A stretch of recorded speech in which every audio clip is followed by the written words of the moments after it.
میرے مسلمان بھائی ایک اور بات یاد رکھیے، ایک اور بات، شرک کی مختلف شکلیں ہیں۔ شرک کو سمجھنے کے لیے ہم آسان الفاظ میں کہہ سکتے ہیں وہ سارے اعمال اور عبادتیں جو اللہ رب العالمین کے لیے مختص ہے کسی اور کے لیے کرنا شرک کہلاتا ہے۔ مختصر انداز میں وہ سارے اعمال اور ساری عبادتیں جو اللہ رب العالمین کے لیے کرنی چاہیے اگر کسی اور کے لیے آدمی کرتا ہے تو شرک کا ایک عمل ہے، شرک کی ایک شکل ہے۔ میرے مسلمان بھائیوں، چاہے نماز کا معاملہ ہو، سجدے کا معاملہ ہو، سر جھکانے کا معاملہ ہو، نظر نیاز کا معاملہ ہو، نیت باندھنے کا معاملہ ہو، کچھ بھی ہو جائے، شرک کی جو ہے مختلف شکلیں ہو سکتی ہے۔ کوئی بھی شکل انسان اپناتا ہے تو مشرک ہو جاتا ہے، ایمان سے ہاتھ دھو بیٹھتا ہے۔ یہاں پر اللہ رب العالمین نے کیا فرمایا؟ ضعیف الطالب والمطلوب، کہ وہ آدمی جو ہے مانگنے والا بھی کمزور ہے، اس سے مانگا جا رہا بھی کمزور ہے۔ اللہ کے نبی صلی اللہ علیہ وسلم کے زمانے میں ایک صحابی رسول صلی اللہ علیہ وسلم آئے، اللہ کے نبی صلی اللہ علیہ وسلم نے سوال کیا، اے اللہ کے نبی صلی اللہ علیہ وسلم، میں مقام بعانہ پر ایک اونٹ ذبح کرنا چاہتا ہوں۔ مقام بعانہ ایک جگہ کا نام ہے۔ اللہ کے نبی صلی اللہ علیہ وسلم نے فرمایا کہ زمانے جاہلیت میں وہاں پر کوئی میلہ لگتا تھا؟ لوگوں نے کہا نہیں، وہاں پر کوئی میلہ نہیں لگتا تھا۔ اللہ کے نبی صلی اللہ علیہ وسلم نے سوال کیا وہاں پر کوئی بت ہے جس کی پوجا کی جاتی ہے؟ صحابہ کرام نے کہا نہیں، اللہ کے نبی صلی اللہ علیہ وسلم ایسی کوئی چیز نہیں ہے۔ اللہ کے نبی صلی اللہ علیہ وسلم نے فرمایا وہاں پر کوئی درخت یا پتھر ہے جس کی پوجا کی جاتی ہے؟ صحابہ کرام نے کہا نہیں، اللہ کے نبی صلی اللہ علیہ وسلم۔ تب اللہ کے نبی صلی اللہ علیہ وسلم نے کہا کہ جاؤ تم اپنی نظر کو پوری کرو۔ محدثین کرام نے لکھا ہے کہ اللہ کے نبی صلی اللہ علیہ وسلم کا یہ سوال کرنا، اللہ کے نبی صلی اللہ علیہ وسلم کا یہ پوچھنا کہ وہاں پر میلہ لگتا ہے کیا وہاں پر جو ہے اللہ غیر اللہ کی عبادتیں کی جاتی ہے، غیر اللہ کو مانا یا پوجا جاتا ہے، اس بات کی دلیل ہے کہ جہاں پر شرک ہوتا ہے، جہاں پر شرکیاں اعمال ہوتے ہیں، وہاں پر اللہ رب العالمین کی لعنت ہوتی ہے، وہاں پر جو ہے اللہ رب العالمین کی لعنت برس رہی ہوتی ہے۔ ایک بندہ مومن کو اس مقام پر نہیں جانا چاہیے۔ ایک بندہ مومن کو، ایک ایمان والے کو، ایک صاحب ایمان کو ایسی جگہ پر جانے سے پرہیز کرنا چاہیے جہاں پر غیر اللہ کی عبادت کی جاتی ہے۔ چاہے کہ آپ سامان خریدنے جائیں، چاہے کہ آپ بچوں کا دل بہلانے جائیں، چاہے کہ آپ مٹھائیاں کھانے جائیں، چاہے کہ آپ سیر و تفریح کے نام سے جائیں، مگر آپ جا تو رہیں ایسی جگہ پر جہاں پر اللہ رب العالمین کی لعنتیں آئی ہوئی ہیں۔ آپ سامان خرید رہے ہیں، آپ باہر خرید رہے ہیں، مگر یاد رکھیے سامان بیچا جا رہا ہے صرف انہی کی مناسبت سے، وہاں کا چلا لگا ہوا ہے، وہاں کا عرس سجا ہوا ہے، اسی لیے سارے معاملات ہو رہے ہیں۔ میرے مسلمان بھائیوں، یہ جو لعنت کا لفظ ہے یہ معمولی چیز نہیں ہے، یہ معمولی چیز نہیں ہے۔ یاد رکھیے اللہ کے نبی صلی اللہ علیہ وسلم کے زمانے میں اللہ کے نبی صلی اللہ علیہ وسلم اپنے صحابہ کرام رضوان اللہ علیہم اجمعین کے ساتھ سفر کر رہے تھے۔ ایک صحابی کی اونٹ جو تھک گئی، وہ جو بیمار ہو گئی، اونٹ اٹھنے کو تیار نہیں ہے۔ صحابی کو غصہ آیا، صحابی نے کہا قم علیک لعنت اللہ، اے اونٹنی اٹھ جا، تجھ پر اللہ کی لعنت ہو، اے اونٹنی اٹھ جا، تجھ پر اللہ کی لعنت ہو۔ اللہ کے نبی صلی اللہ علیہ وسلم نے جملہ سنا، کہا کہ تم اس اونٹنی کی سواری نہیں کر سکتے، تم اس اونٹنی کی سواری نہیں کر سکتے، کیونکہ تم نے بذات خود اس اونٹنی پر اللہ رب العالمین کی لعنت بھیجی ہے۔ صحابہ کرام بیان کرتے ہیں اس صحابی رسول نے اس اونٹنی کو کھلا چھوڑ دیا۔ احادیث میں آتا ہے، بیان کرنے والے بیان کرتے ہیں کہ ہم نے دیکھا کہ اونٹنی گلیوں میں گھوما کرتی تھی، پھرا کرتی تھی، ہم نے دیکھا کہ اس کے تھن میں دودھ بھر کر آیا کرتا تھا، مگر کسی شخص کی ہمت اور ضرورت نہیں ہوتی تھی کہ کوئی آدمی اس کی سواری کر سکے، کوئی آدمی اس کا دودھ دہا کر کے پی سکے۔ اللہ اکبر، ذرا تصور کیجئے ایک معمولی اونٹ کی مثال یہاں پر بیان کی گئی ہے جس پر اللہ رب العالمین کی لعنت قرار دی گئی تھی، پھٹکار دی، کوئی آدمی اس پر بیٹھنے کو تیار نہیں تھا، کوئی آدمی اس کو سواری کرنے کو تیار نہیں تھا، کوئی آدمی اس کو استعمال کرنے کو تیار نہیں تھا، کوئی آدمی اس کا دودھ پینے کے لیے تیار نہیں تھا۔ اللہ اکبر، جب ایک آدمی پر اللہ رب العالمین کی لعنت ہوگی، جب ایک شخص پر اللہ رب العالمین کی لعنت ہوگی، جب کسی جگہ پر اللہ رب العالمین کی لعنت ہوگی، اس کا انجام کیا ہوگا، اس کا حال کیا ہوگا، اس کی حالت کیا ہوگی، اس کا معاملہ کیا ہوگا۔ اللہ بچائے، اللہ محفوظ رکھے۔ میرے مسلمان بھائیوں، ذرا تصور کیجئے، ذرا تصور کیجئے، شرک ایک ایسا گناہ ہے، آدمی جو گندا ہوتا ہے، آدمی کا ایمان خراب ہوتا ہے، مگر جس جگہ پر کیا جاتا ہے وہ جگہ بھی فرید ہو جاتی ہے، وہ جگہ بھی نحوست کا شکار ہوتی ہے، اللہ رب العالمین کی پھٹکار کی شکار وہاں پر ہوتی ہے کہ آدمی وہاں پر نہیں جائے، وہاں پر نہیں جانا چاہیے۔ میرے مسلمان بھائیوں، بے شمار واقعات، بے شمار معاملات، بے شمار احادیث ہمارے سامنے آتی ہیں کہ صحابہ کرام رضوان اللہ علیہم اجمعین نے توحید کی خاطر کیسے کیسے معاملات کیے۔ اللہ کے نبی صلی اللہ علیہ وسلم بیان کرتے ہیں۔ مسند امام احمد میں یہ روایت امام احمد رحمۃ اللہ علیہ نے بڑے تفصیل سے نقل کیا ہے۔ اللہ کے نبی صلی اللہ علیہ وسلم بیان کرتے ہیں، تاریخ ابن شہاب رضی اللہ تعالیٰ عنہ حدیث کے راوی ہے، اللہ کے نبی صلی اللہ علیہ وسلم فرماتے ہیں کہ دو دوست کہیں جا رہے تھے، راستے میں ایک مزار آیا، ایک درگاہ آئی، ایک ایسی جگہ آئی جہاں پر اللہ کو چھوڑ کر کے کسی اور کے لیے عبادت کی جاتی ہے۔ وہاں کے پجاریوں نے ان لوگوں کا راستہ روک دیا، وہاں کے مریدوں نے، مرشدوں نے ان دونوں لوگوں کا راستہ روک دیا اور کہا جب تک آپ ہمارے بت کو کوئی چڑھاوا نہیں دیں گے تب تک آپ کا راستہ نہیں چھوڑا جائے گا، اس وقت تک آپ کا راستہ نہیں چھوڑا جائے گا۔ اس میں سے ایک شخص نے کہا کہ میرے پاس کچھ بھی نہیں ہے۔ اس مرید نے کہا، اس مرشد نے کہا اگر آپ ایک مکھی پکڑ کے بھی چڑھاوا چڑھاتے ہیں تو آپ کا راستہ جانے دیں گے۔ اس شخص نے اس کی بات پر عمل کیا، ایک مکھی کو پکڑا، چڑھاوا چڑھایا اور اس کا راستہ چھوڑ دیا گیا۔ اللہ کے نبی صلی اللہ علیہ وسلم فرماتے ہیں فدخل النار، وہ آدمی معمولی مکھی غیر اللہ پر چڑھانے کی وجہ سے جہنم میں داخل ہو گیا۔ فدخل النار، وہ آدمی جہنم کا مستحق ہو گیا۔ اور دوسرا آدمی وہ ایمان والا تھا، اللہ رب العالمین نے اس کو ایمان کی طاقت اور صلاحیت دی تھی، اس نے کہا کہ میں مکھی بھی نہیں چڑھاؤں گا، اللہ کے علاوہ میں کسی اور کی بات نہیں کر سکتا۔ اس آدمی کو قتل کر دیا گیا، اس کو شہید کر دیا گیا۔ اللہ کے نبی صلی اللہ علیہ وسلم فرماتے ہیں فدخل الجنہ، کہ وہ آدمی جنت میں داخل ہو گیا۔ ایک معمولی مکھی کی وجہ سے، مکھی کا چڑھاوا پیش کرنے کی وجہ سے، مکھی کی قربانی دینے کی وجہ سے، جس کی حیثیت نہ میرے نزدیک ہے، نہ آپ کے نزدیک ہے، نہ دنیا والوں کے نزدیک ہے، بلکہ مکھی کو ہم لوگ یہ سمجھتے ہیں کہ ایک برا جانور ہے، ایک گندا جو ہے ایک حشرات الارض میں سے ایک گندا ہے۔ اگر وہ کسی دودھ میں پڑتا ہے تو دودھ پھینک دیا جاتا ہے، پانی میں پڑتا ہے تو پانی پھینک دیا جاتا ہے، اس کی کوئی حیثیت، کوئی وقار نہیں ہے۔ مگر اسی چیز کو کسی غیر اللہ کے لیے ذبح کیا جائے، قربانی کی جائے، بھیڑ چڑھائی جائے، اللہ رب العالمین کو عمل اتنا ناپسند ہے کہ اللہ رب العالمین ایسے آدمی کو جہنم میں بھیجتا ہے۔ اللہ اکبر میرے مسلمان بھائی، یہ واقعہ کیا بتاتا ہے؟ چھوٹی ہو کہ بڑی ہو، چیز کوئی بھی ہو، اللہ رب العالمین کے علاوہ کسی اور کے لیے نہیں کرنی چاہیے۔ اور جو عبادتیں جو ساری کی ساری اللہ رب العالمین کے لیے مختص ہے، وہ صرف اللہ رب العالمین کے لیے مختص ہونی چاہیے۔ یہ بات میرے مسلمان بھائیوں اسی لیے بتا رہا ہوں کہ 11ویں کا مہینہ چل رہا ہے۔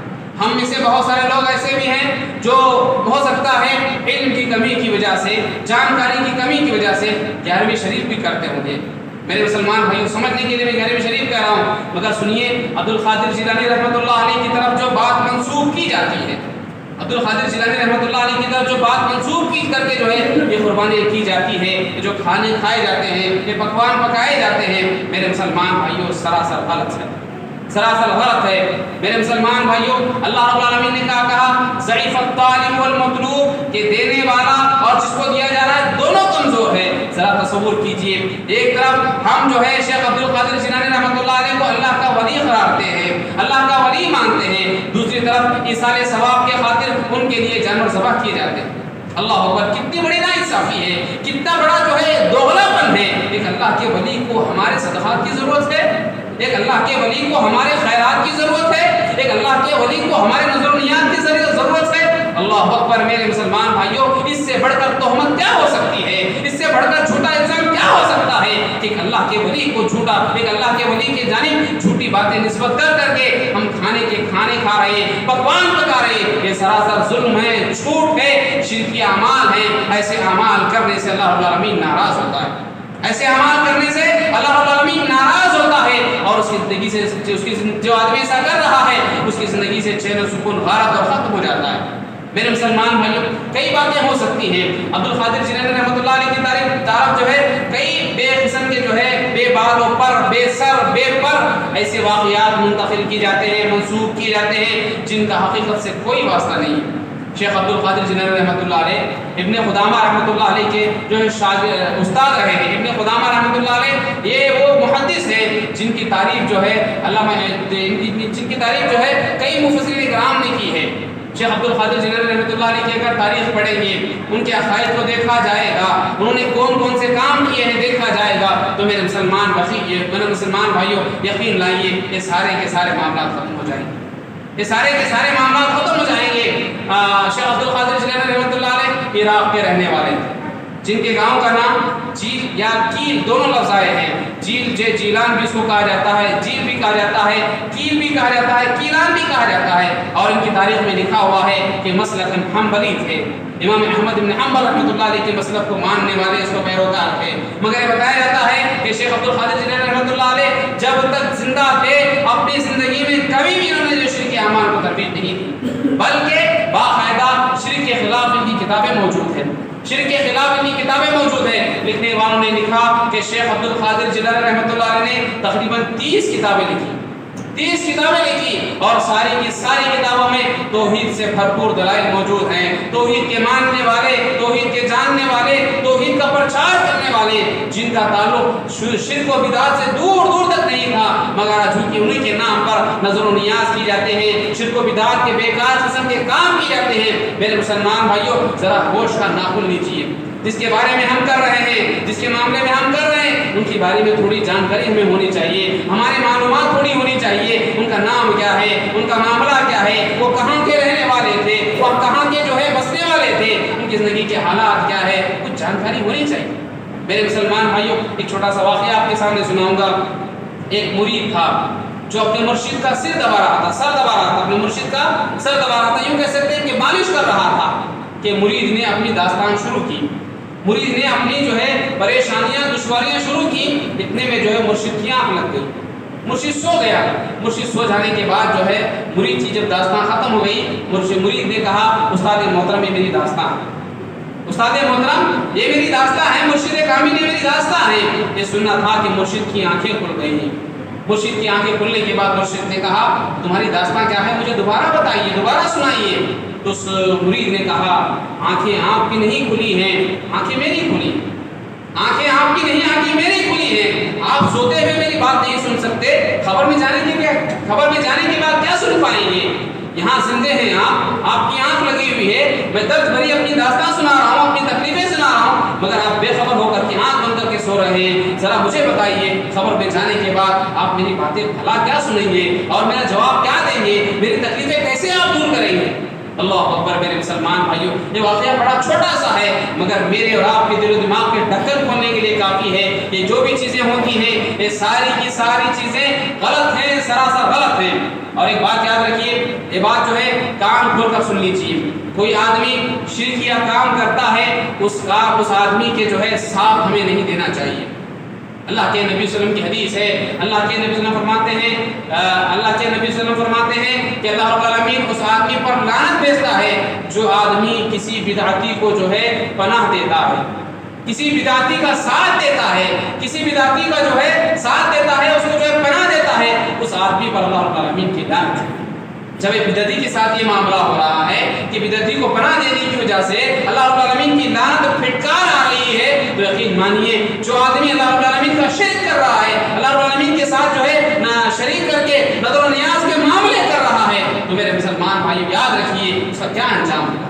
اور ایک بات یاد رکھیے میرے مسلمان بھائیوں، کھانے پینے کے معاملے میں ہم بڑے معمولی ثابت ہوئے ہیں، ہم کہنے کو اپنے آپ کو مسلمان کہتے ہیں، توحید والے کہتے ہیں، مگر کھانے پینے کے معاملے میں ہر چیز کو ہم کھاتے ہیں۔ میرے مسلمان بھائیوں ایسی بات نہیں ہے۔ اللہ رب العالمین نے وہ آیت کریمہ جس میں اللہ رب العالمین نے حرام کھانوں کا تذکرہ کیا ہے، اللہ رب العالمین نے کہا حرمت علیکم میتۃ والدم ولحم الخنزیر، کیا کہا اللہ رب العالمین نے، تم پر حرام قرار دی گئی ہے دم، حرمت علیکم میتہ، مردہ حرام قرار دیا گیا ہے، مردہ جانور ہے وہ تم پر حرام ہے، والدم اسی طرح بہنے والا خون بھی تم پر حرام ہے۔ پھر تیسرے مقام پر اللہ رب العالمین نے فرمایا وما احل لغیر اللہ بہ، جو اللہ رب العالمین کو چھوڑ کر کے کسی اور کے لیے ذبح کیا گیا ہے وہ جانور بھی حرام ہے۔ نظر و نیاز کا معاملہ ہو، کسی طرح کا معاملہ ہو، اگر کوئی جانور ذبح کرتا ہے غیر اللہ کے لیے، اللہ کو چھوڑ کر کے کسی اور کے لیے، ایصال ثواب کے لیے کیوں نہ ہو، کسی اور کام کے لیے کیوں نہ ہو، اگر نیت اللہ رب العالمین کو چھوڑ کر کے کسی اور کے لیے ہے، کان کھول کر سن لیجیے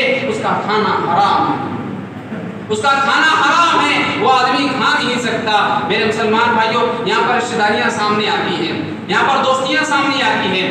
انبیاء کرام کی سیرت کو آپ پڑھیے، انبیاء کرام کی سیرت کو آپ دیکھیے، صحابہ کرام رضوان اللہ علیہم اجمعین کی سیرت کو آپ دیکھیے۔ دنیا کے ساتھ مسلمانوں کی جو جنگ ہے صرف اور صرف توحید کی بنیاد پر ہے، نہ ہمیں دنیا سے لینا دینا ہے، دنیا کی مال و متاع سے لینا دینا ہے، نہ زمین سے لینا دینا ہے، صرف اور صرف توحید کی بل بنیاد پر یہ معاملہ ہے۔ سارے انبیاء کی جو دنیا والوں نے دشمنی کی ہے، جو مخالفت کی ہے، توحید کے بل بوتے پر کی ہے، کسی اور معاملے پر نہیں کی ہے۔ میں نے سیرت کے واقعات آپ کے سامنے بتائے، اللہ کے نبی صلی اللہ علیہ وسلم نے جب جو ہے کھلم کھلا اعلان توحید کی دعوت دی، اللہ کے نبی صلی اللہ علیہ وسلم کے سامنے قریش کے بڑے بڑے سردار آئے، کیا کہا؟ اے محمد، اگر تم شادی کرنا چاہتے ہو عرب کی سب سے خوبصورت لڑکی سے ہم تمہارا شادی کرائیں گے، اگر تم حکومت چاہتے ہو ہم تمہیں اپنا بادشاہ بنائیں گے، اگر تم زمین چاہتے ہو ہم تمہیں زمین دیں گے۔ مگر اللہ کے نبی صلی اللہ علیہ وسلم نے ساری چیزوں کا انکار کیا، کہا قولوا لا الہ الا اللہ تفلحوا، اے لوگوں لا الہ الا اللہ کا اقرار کرو کامیاب ہو جاؤ گے، ان ساری چیزوں سے میں بے سر و پیکار ہوں، مجھے کوئی مطلب نہیں۔ تو میرے مسلمان بھائیو، یہاں بات توحید کی آتی ہے کہ جو کام اللہ رب العالمین کے لیے کرنے ہیں وہ کام کسی اور کے لیے نہیں کرنے ہیں۔ اگر کوئی آدمی کرتا ہے تو شرکی عمل ہے، اس کام ایسے کام کو کرنا یا ایسے کام کا حصہ بننا، دونوں گناہ میں برابر کے شریک ہیں۔ اللہ رب العالمین ایسے کام سے ناراض ہوتا ہے، وہ حرام کردہ کام ہے، اللہ رب العالمین کے منع کردہ کام ہے۔ اور میرے مسلمان بھائی یاد رکھیے، ابو بکر صدیق رضی اللہ تعالیٰ عنہ کے ایک فرزند ارجمند ہے جن کا نام ہے عبد الرحمن۔ ابو بکر صدیق رضی اللہ تعالیٰ اولو العزم پیغمبر جو ہے سابقون الاولون میں سے ہیں کہ اللہ کے نبی صلی اللہ علیہ وسلم پر پہلے مسلمان ہوئے۔ تاریخ میں آتا ہے کہ جنگ بدر میں عبد الرحمن ابن ابو بکر رضی اللہ تعالیٰ جو ابو بکر صدیق رضی اللہ تعالیٰ کے بڑے بیٹے تھے، ابھی مسلمان نہیں ہوئے تھے۔ جنگ بدر میں وہ کافروں کی جانب سے آئے تھے، اسلام کے خلاف میں آئے تھے، مگر بعد میں اللہ رب العالمین نے ان کو اسلام کی ہدایت دی، اسلام کی توفیق دی، وہ مسلمان ہوئے۔ بہت دن گزر جانے کے بعد جب عبد الرحمن ابن ابو بکر صدیق رضی اللہ تعالیٰ مسلمان ہوئے، کچھ جنگوں کی باتیں چل رہی تھی، جنگوں کا سلسلہ چل رہا تھا۔ عبد الرحمن نے اپنے ابا جان ابو بکر صدیق رضی اللہ تعالیٰ عنہ سے مخاطب ہوتے ہوئے فرمایا، اے ابا جان، جنگ بدر کا وہ واقعہ، وہ ماحول، وہ منظر یاد کیجئے، وہ سین یاد کیجئے جب آپ کے سامنے میری ننگی تلوار کے سامنے 3 مرتبہ آپ کی گردن آئی تھی، میں آپ کو ختم کرنا چاہ رہا تھا، مگر میرے دل میں تھوڑی سی آہٹ آئی کہ آپ میرے ابا جان، میں نے اپنی تلوار کو پیچھے کر دی۔ عبد الرحمن ابن ابو بکر صدیق رضی اللہ تعالیٰ عنہ یہ واقعہ بیان ہی کر رہے تھے، ابو بکر صدیق رضی اللہ تعالیٰ عنہ نے کہا، تم کو اللہ رب العالمین نے 3 موقع دیا ہے، اگر مجھے ایک بھی موقع ملتا، قسم اس ذات کی جس کے قبض قدرت میں میری جان ہے، میں تمہارے جو ہے گردن کو سر سے الگ کر دوں۔ یہ ہے توحید کی دعوت، یہ ہے توحید کی محبت میرے مسلمان بھائی، توحید کی محبت ہے۔ ابو بکر صدیق رضی اللہ تعالیٰ عنہ نے کہا، تمہیں 3 موقع ملے ہیں میری گردن کو الگ کرنے کے، قسم اس ذات کی جس کے قبض قدرت میں میری جان ہے، اگر مجھے ایک بھی موقع ملتا تو میں تمہاری گردن کو تن سے الگ کرتا۔ توحید کی مضبوطی ایسی ہونی چاہیے۔ رشتے ختم ہوتے ہیں، ختم ہونے جانے دیجیے، جو دوستیاں جاتی ہیں تو جانے دیجیے۔ میرے لیے اور آپ کے لیے سب سے اہم ہمارا عقیدہ ہے، ہمارا ایمان ہے، ہمارا توحید ہے، اس سے بڑھ کر کے کوئی اور چیز ہو ہی نہیں سکتی۔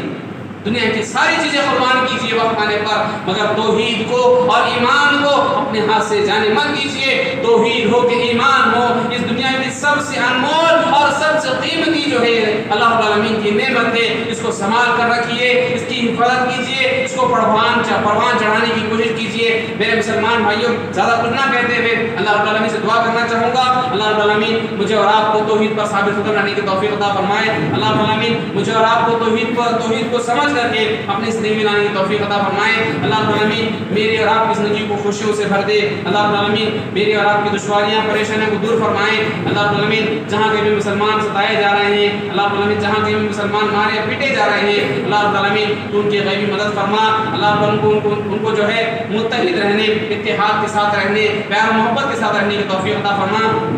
اللہ رب العالمین ہم تمام پر رحم و کرم تمام عطا فرما۔ اللہ رب العالمین ہم تمام کو جو ہے اپنے خاص رحمتوں کا سلسلہ جاری فرما۔ اللہ رب العالمین ہماری نیکیوں کو قبول فرما۔ اللہ رب العالمین ہماری عبادتوں کو قبول فرما۔ اللہ رب العالمین ہماری اچھائیوں اور بھلائیوں کو قبول فرما۔ اللہ رب العالمین ہمیں جب تک زندہ رکھے اسلام اور ایمان پر زندہ رہنے کی توفیق عطا فرما۔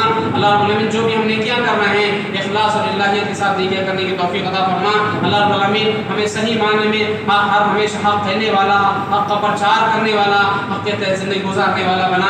آمین۔ وقت الحمدللہ رب العالمین۔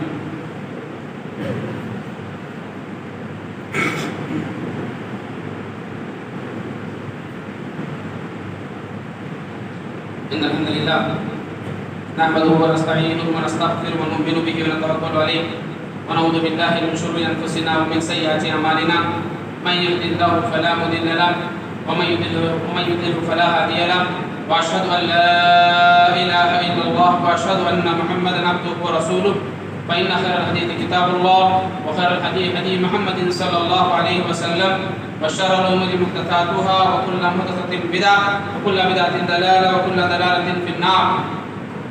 محترم سامعین کرام، آج میں نے جو خطبہ جمعہ دیا ہے اس کا خلاصہ کلام دو الفاظ میں اگر کہا جائے تو یوں ہم کہہ سکتے ہیں کہ وہ سارے کام جو اللہ رب العالمین کے لیے کرنے ہیں اگر کسی غیر اللہ کے لیے کیے جاتے ہیں وہ کام شرکیاں کام ہیں. اللہ رب العالمین نے ان سارے کاموں کو حرام قرار کیا ہے. اور جو آدمی بھی اس طرح کا کام کرتا ہے، اس طرح کے جو ہے کام میں تعاون کرتا ہے، کسی بھی طرح کا تعاون کیوں نہ ہو، کسی بھی طرح کی مدد کیوں نہ ہو، وہ آدمی برابر گناہ کا جو ہے برابر میں شریک اور برابر کے شمار کے جائیں گے. اور تیسری چیز یہ ہے میرے مسلمان بھائیوں، توحید سب سے قیمتی ہے، توحید سب سے اہم ہے، توحید سب سے لازوال ہے. مجھے اور آپ کو چاہیے کہ دنیا میں اگر سب سے زیادہ کسی چیز کی حفاظت کرنی ہے تو توحید اپنے ایمان کی حفاظت کیجیے. دوستیاں جاتی ہیں تو جانے دیجیے اور رشتہ داریاں ختم ہوتی ہیں تو ختم ہونے دیجیے. یہ ساری رشتہ داریاں دوستیاں صرف دنیا کی حد تک ہے. اگر آخرت میں اور قبر میں جو میرے اور آپ کے ساتھ آنے والا ہے، میرا اور آپ کا ایمان آنے والا ہے، میرا اور آپ کا توحید آنے والا ہے. مگر یاد رکھیے میرے مسلمان بھائیوں، معمولی کام کے لیے اللہ رب العالمین کو ناراض کرنے والے کام مت کیجیے. دیکھیے اللہ رب العالمین کا دربار ہے، اللہ رب العالمین کی مسجدیں ہیں. اگر آپ کی کوئی سمسیایں ہیں، اگر آپ کی کوئی پریشانیاں ہیں، آئیے مسجدوں کی جانب 2 رکعت نماز پڑھیے اور اللہ رب العالمین سے دعا کیجیے. اللہ رب العالمین ہماری شہرت سے کہیں زیادہ قریب ہے، شہرت سے کہیں زیادہ قریب ہے. اللہ رب العالمین ہماری دعاؤں کو سنتا ہے، ہمارے دل کی دھڑکنوں کو سنتا ہے. اللہ رب العالمین ہماری باتوں کو سننے کے لیے تیار ہے. کہیں اور بھٹکنے، کہیں اور جانے کی ضرورت نہیں ہے. اگر آدمی شرک کی دلدل میں پھنس جائے، اگر آدمی شرک کی دلدل میں گر جائے، یقین مانیے دنیا کی کوئی طاقت اس کو نکال نہیں سکتی. شرک اتنا بڑا دلدل بنا ہوا ہے، شرک ایسا اتنا بڑا دلدل بنا ہوا ہے، جب آدمی اس میں پڑتا ہے، اس میں گرتا ہے. میرے مسلمان بھائیوں، آدمی پہلے تو مجبور تھا، پریشان تھا، اب بے بس ہو جائے گا، لاچار ہو جائے گا، اس سے نکلنے کا کوئی راستہ نہیں ہے. میرے مسلمان بھائیوں، اپنے بچوں کو بھی تعلیم دیجیے کہ ایسی غیر دعوتوں میں جانے کی ضرورت نہیں ہے، وہاں یہاں جا کر کے کھانا کھانے کی ضرورت نہیں ہے. کیونکہ بچوں کو ہم بچپن سے ہی توحید کا درس دیں، توحید کا پیغام سنائیں. اپنے بچوں کو باقاعدہ تاکید کیجیے کہ جو اس مہینے میں دعوتیں ہوتی ہیں ان دعوتوں میں نہ ہم خود جائیں گے، نہ ہمارے گھر والا کوئی جائے گا، نہ ہی ہمارے بچے جائیں گے. تیار کیجیے. اللہ رب العالمین مجھے اور آپ کو نیک اعمال کی توفیق عطا فرمائے. ان اللہ و ملائکتہ یصلون علی النبی یا ایھا الذین آمنوا صلوا علیہ وسلموا تسلیما. اللهم صل علی محمد وعلی آل محمد كما صليت على ابراہیم وعلى آل ابراہیم انک حمید مجید.